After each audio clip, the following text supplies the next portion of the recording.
আনাস রাদিয়াল্লাহু আনহু থেকে বর্ণিত একটি হাদিসে আল্লাহর রাসূল সাল্লাল্লাহু আলাইহি ওয়াসাল্লাম মৃত্যু কামনা করতে নিষেধ করেছেন। পাশাপাশি যারা জীবনের ব্যাপারে বেশি নিষ্ক্রিয় হয়ে যায় তাদের একটি দোয়াও শিখিয়ে দিয়েছেন।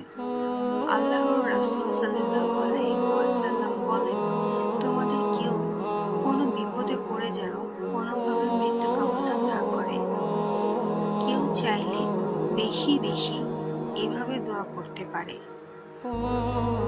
আল্লাহুম্মা আহইনি মা কানাতিল হায়াতু খায়রান লি ওয়া তাওফানি ইযা কানাতিল ওয়াফাতু খায়রান লি। অর্থ, হে আল্লাহ, যতদিন বেঁচে থাকা আমার জন্য কল্যাণকর হয় ততদিন আমাকে জীবিত রাখুন। যখন আমার জন্য মৃত্যুই কল্যাণকর হয় তখন আমাকে মৃত্যু দিন।